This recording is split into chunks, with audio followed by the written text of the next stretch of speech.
GMA Palawan. Okay.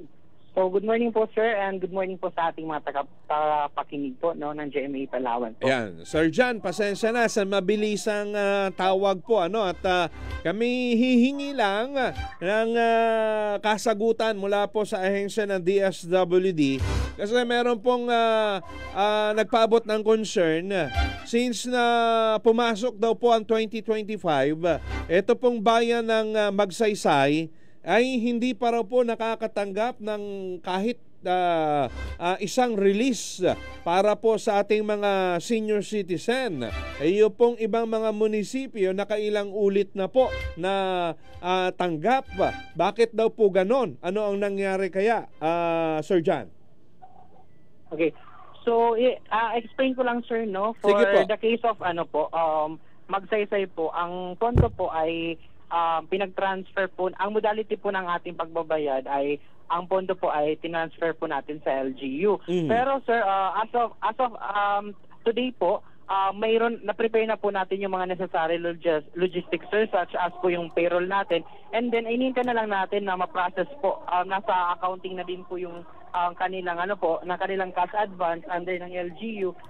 Inintay na lang po natin yung actual schedule po ng payout. So, this month po, magkakandak po tayo ng payout. And we are waiting also po for the fourth quarter na makandak po ito ng maaga rin ito.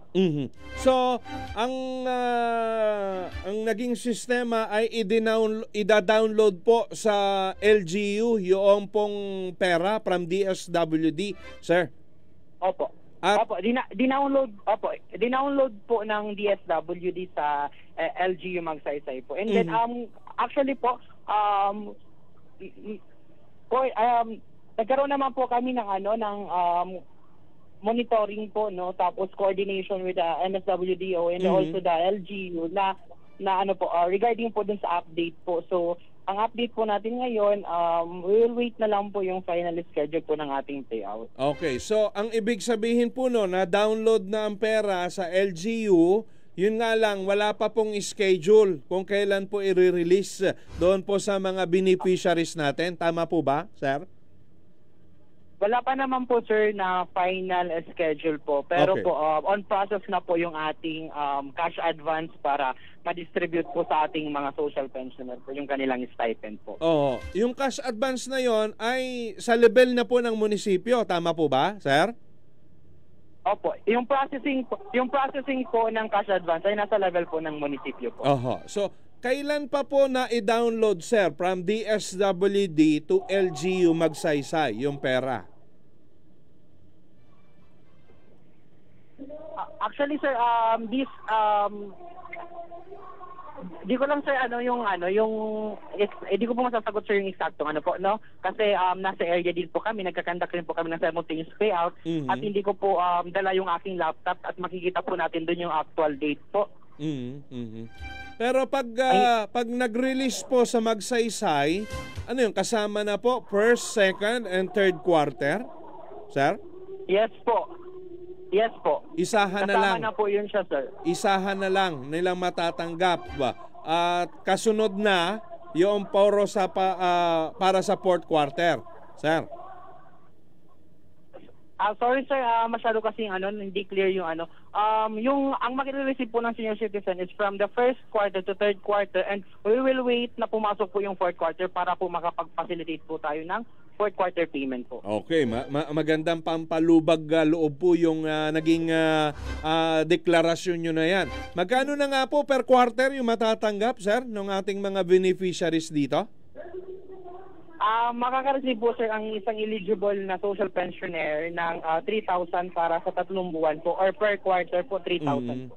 So sa makatuwid, yung mga taga Magsaysay na hindi nakatanggap nung first, second at ngayon third quarter pa lang, tatanggap sila ng 9,000 bawat isa na mga qualified pensioners, qualified beneficiaries. Sir, tama po? Opo. Sir, hindi ko po, sir, masasabi kung 9,000 po kasi nakadepende po yan, sir, sa ating disbursing officer kung kaya, kasi kinakash advance po kasi yan yung meron din tayong mga limit sa amount po. So for the accurate information po, ang mga senior citizen po ay maghihintay po ng notice from MSWDO and OSCA po kung ano po ang marireceive po nila. Kasi may mga limitation po tayo once na mag-cash advance po tayo, no?